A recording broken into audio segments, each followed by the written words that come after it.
Hi friends, welcome to Canadian Cutting Edge and our first knife review of 2026. This is the SRM Knives 255L and it's called the Medal, M-E-D-A-L. And about 4 weeks ago, I showed you the Terrier. The Medal's just a little bit smaller. It's got a smaller little metal chassis and a little bit smaller, but they're very similar. If you like bigger knives, this thing's got about a 3¼ inch blade. This one's bigger. And if you like them a little bit bigger, check out that video. And I introduced a really fancy new steel that this one has, the 140 CR. This knife can come with that, or mine is the lower cost version with the 10CR15 COMOV, which is basically VG10 version of steel. And yeah, they've got like 13 different colorways that this can come in. G10, micarta, carbon fiber, Damascus, titanium. So the handles come in all those ways. And then you've got different blade treatments and those two different types of steel. I've got this really cool little guy. And well, it's not that little, but it feels like it's little while not being little. Why don't you stay for the full review? By the way, I'm going to show you little pictures. We had a great Christmas. My wife and I went to Jasper for our anniversary again this year, Jasper National Park. I think it is the jewel of the Canadian park system, national park system. And yeah, we even got to get right in the middle of a herd of mountain sheep, which has never happened to me before. It's just the trail that we were on. They were on either side of the trail as we walked through. It was beautiful. So let's start off 2026 right and take a look at the 255L Medal by SRM Knives. Okay, here it is in all its beauty, and I really am a big fan of this knife. Now, I did like the larger Terrier, and it is a really good knife. I prefer them just a little bit smaller. This is still over 3 inches, like I said. Oh, and I got my fingerprints all over it, and that's because I really do carry my knives and use them and test them.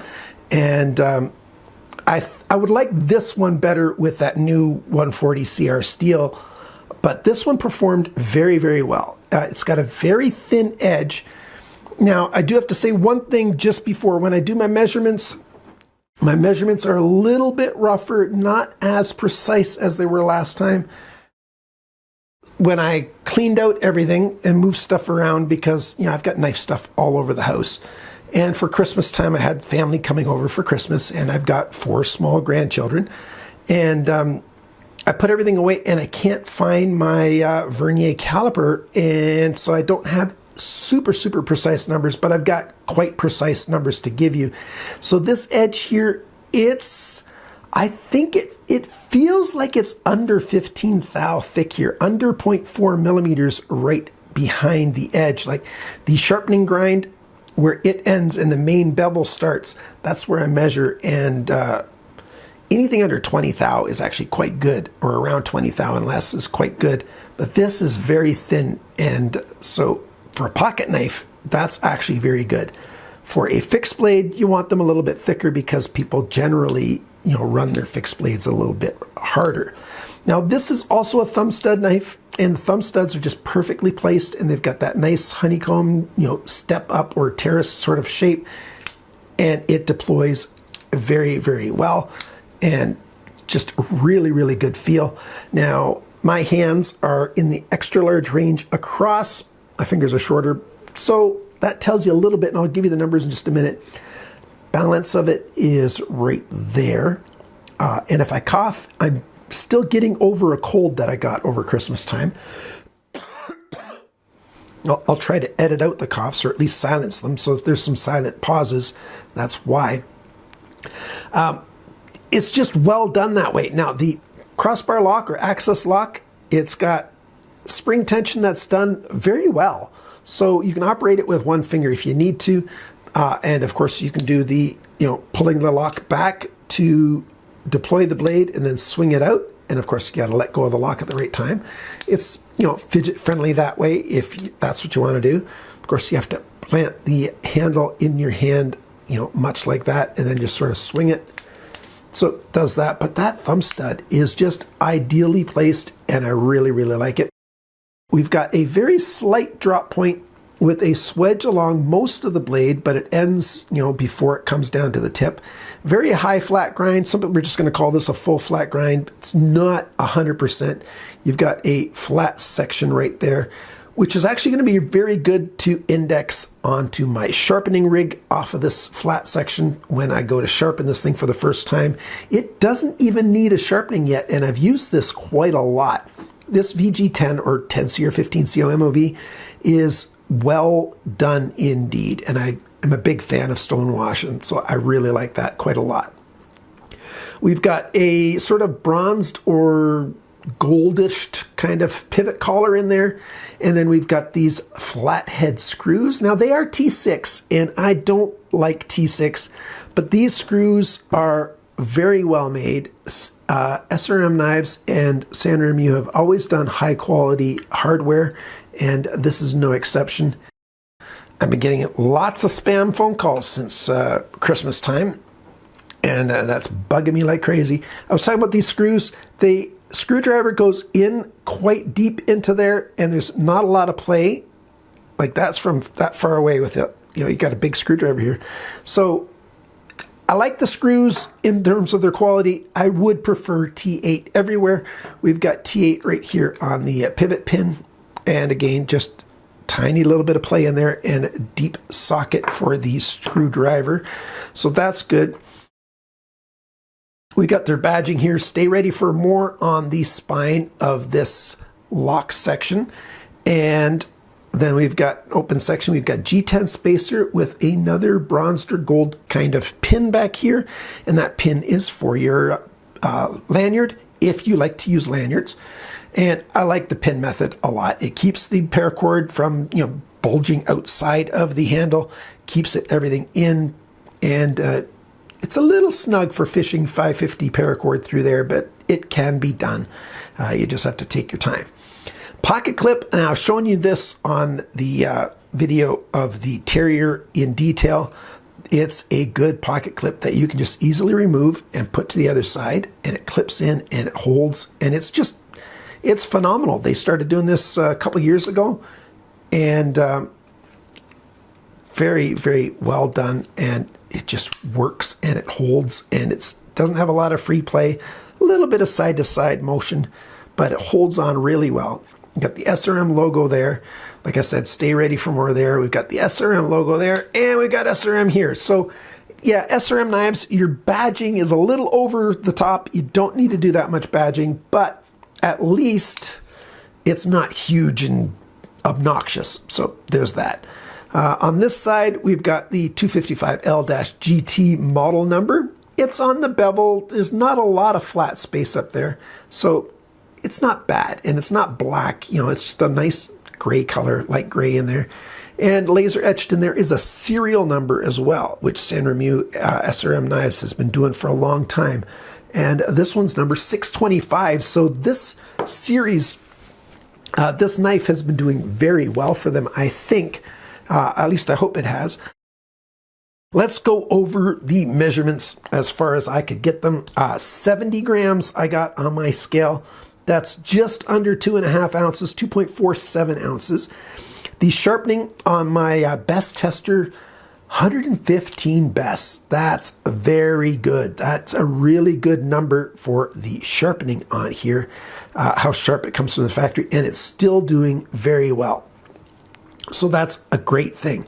The rest of the measurements here, the cutting edge length, it's right around 80 millimeters. I'm not having decimal points because I don't have my calipers, which is about just over 3 1/8 inches. The blade length from tip to the closest spot on the handle is just a bit more, 81 millimeters, just under 3 1/4 inches. So yeah, a little over 3 inches here. The blade thickness right here at the spine, it's around 2.5 millimeters, which is about 5/32 of an inch. So it is a bit under 1/8 of an inch. It is a nice light knife. Like I said, this whole thing is under 2.5 ounces. 70 grams isn't bad. This measurement here, the widest point is just under an inch, about 25 millimeters.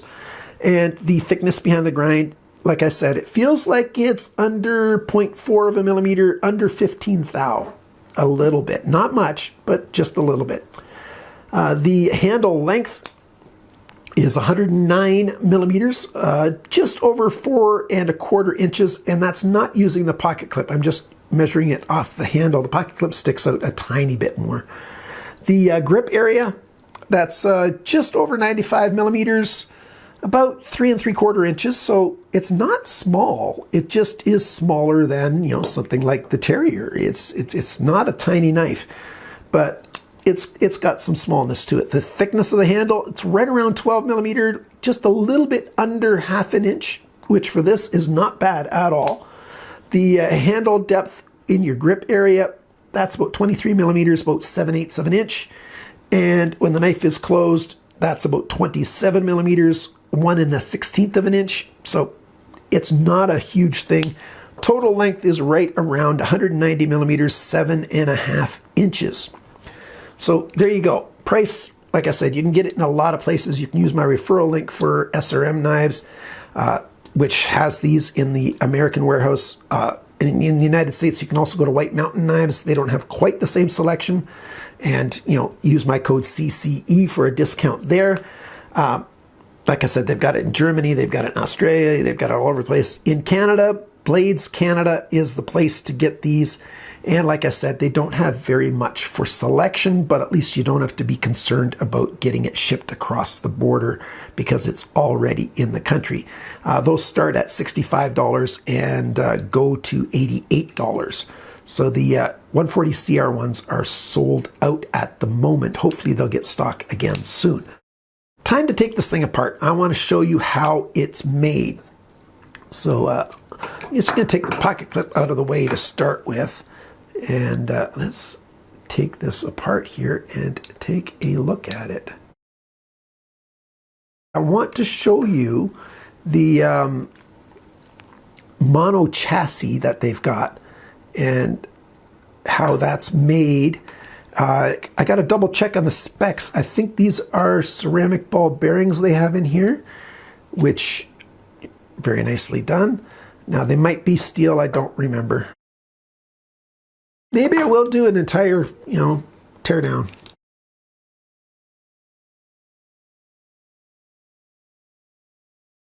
So this is for the lanyard back here, and it's got these pins that stay in place, and then this screw through the pin holds it together. And this mono chassis here, it's just a small section. It screws on in the middle of the G10, and G10's plenty tough enough to handle that. And then we've got a D-shaped pin here, and then you've got your axis lock there, and it's just this little mechanism.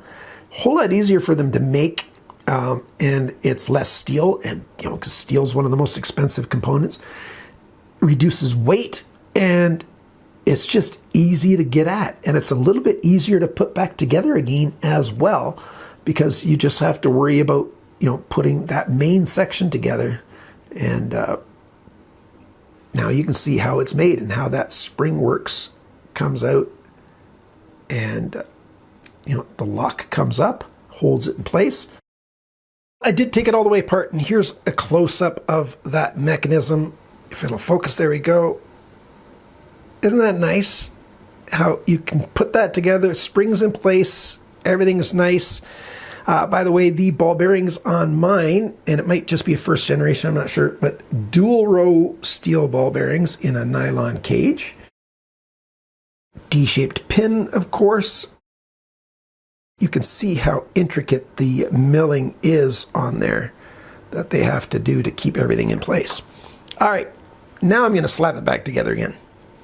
So I'm holding this pin here, and I'm wiggling this back in place. Now I got to use my thumb to pull back on the crossbar lock to get the tension off, while I'm pushing up with my index finger here and just wiggling it, and it's gone all the way through. So there you go.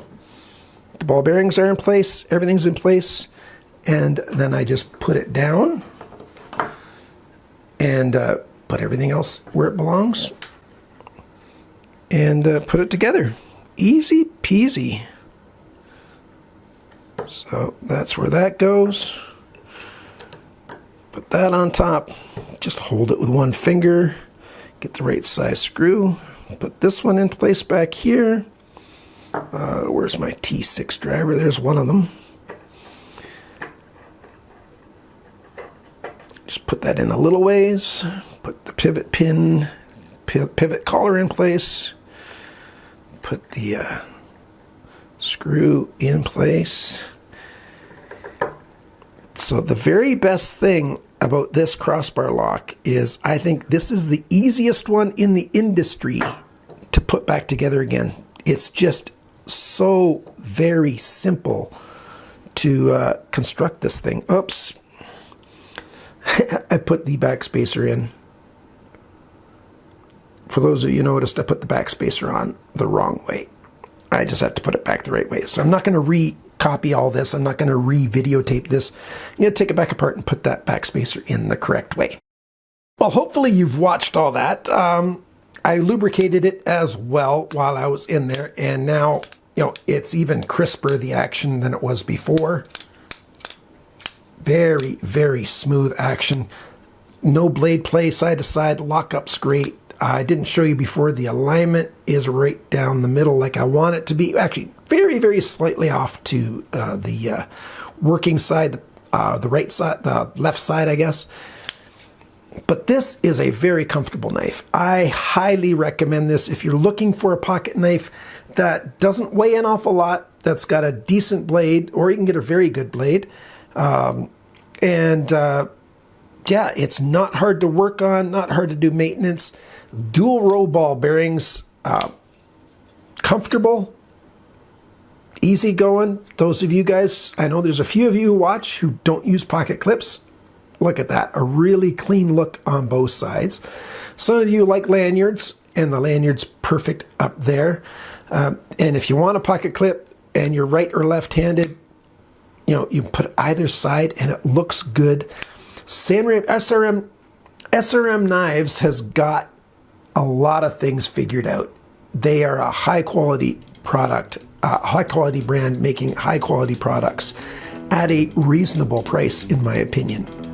For what you get, they're very, very hard to beat. So, thanks again for watching. Thank you for liking, sharing, commenting, and subscribing.